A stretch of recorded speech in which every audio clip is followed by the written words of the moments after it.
I've recently entered a 2-hour speed painting competition ran by Plastic Crack Addict, and here's how it went. I was weirdly nervous about it. Even though 2 hours seems like a lot of time, I found out that that's not the case.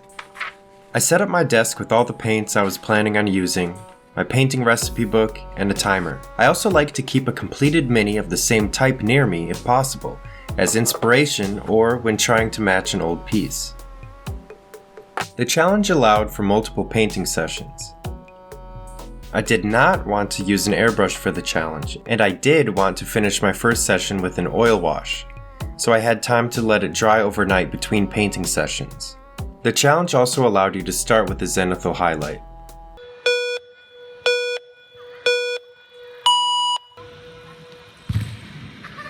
I started with the skin because it had some of the most difficult to reach places on the mini. Rakarth Flesh paint became a glaze by adding some water, which I kept testing on a card laying around. Satisfied with the glaze, I then used various flesh tones until I had a decent base coat done. Next, I lightly went over the skin with a flesh tone wash. While the wash was still wet, I went in and lightened some of the skin. I found that working quickly helps me get used to blending, because the layers of paint underneath don't have time to fully dry.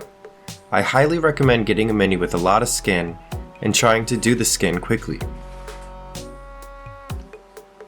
Then I went around and painted the various leather and cloth colors with browns and beiges. I tried to apply these in glazes to take advantage of the zenithal highlight I did before. I still went in and tried to highlight by mixing their base colors with white or off-white and to create some texture. Around this time, the mini popped off for the temporary base I had glued to it. I lost about 10 minutes trying to glue it back on with some old glue. I didn't even know that super glue could go bad, honestly. I also added a little purple wash to the deepest recesses and shadows of the skin, which I thought created a realistic shadow and added a little bit of life. After picking out all the leather and cloth, I quickly base coated the metallic parts with Vallejo metal color steel, and went over some areas with Balthazar gold. I recently got some metal color copper to replace this paint, and I'm excited to try it out because holy guacamole, Citadel metallic colors are, for a lack of a better word, lacking. I went over the head wrap with white, and areas I wanted the armor to be yellow with yellow to match the rest of my army.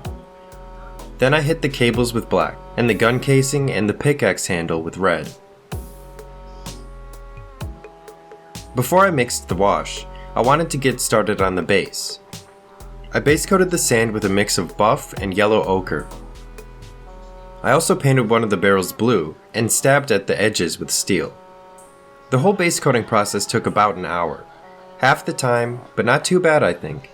I'm pretty new to the whole world of oil washes, but I like to measure out the paint by using a flat stainless steel sculpting tool.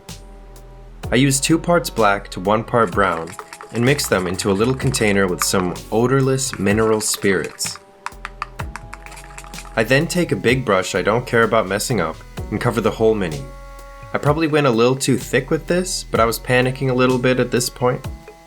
I also covered the base with it as well. I started wiping away the oil wash with a bit of ripped off packing sponge, which is sort of like a zenithal highlight, since you wipe away the wash on the raised areas. I switched to a dry brush and kept wiping away excess and cleaning the brush on a paper towel as I went on.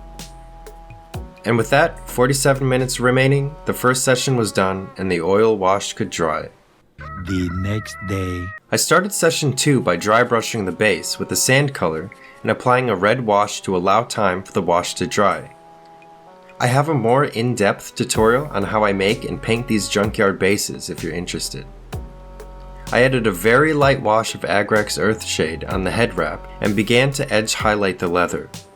By mixing the base coat with some off-white to make a lighter version of the base coat, I added little scratches into the leather. I then went in and brightened the yellow parts of the mini. I also went in and edge highlighted and made little scratches where I felt was necessary. I continued to highlight and create texture on various cloth parts by stippling the base color and working up lighter and lighter. I did a similar thing with the metal colors. I took the original metal color and brightened some of the flat spots, and then highlighted with model color silver. I also brightened the folds and the top of the head wrap with white. I did that as well with the red parts of the Mini. After all the highlighting and adding texture, I went in with some typhus corrosion and added some rust effects to the areas where I had already applied texture paste, as well in the areas that I felt could use some rust. After all that dried, I scraped on some Ryza rust. I painted the little light or crystal thing on his backpack with an aqua color. In the rest of the army, this is the color I used for plasma, power crystals, and power weapons. I also sneakily added some object source lighting into the area around the light by making a glaze out of the original blue color. At this point I had 20 minutes left, and the Mini was sort of in a place I was happy with, so I needed to finish basing him.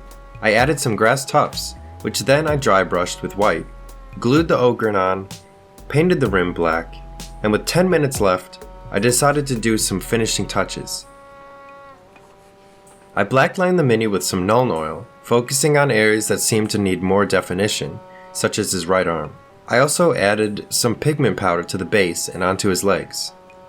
Unfortunately, I was so panicked in the last 7 minutes that I forgot to press record during that time, but during that time, I frantically added the decal and painted on a number onto his back. Here's the aftermath of a 2-hour speed paint. I'm very happy with how this turned out, and I got pretty far into the competition. There were some amazing entries. If you have any questions or suggestions, feel free to leave them in the comments below. Feel free to like and subscribe too if you found this interesting. Alright, bye bye!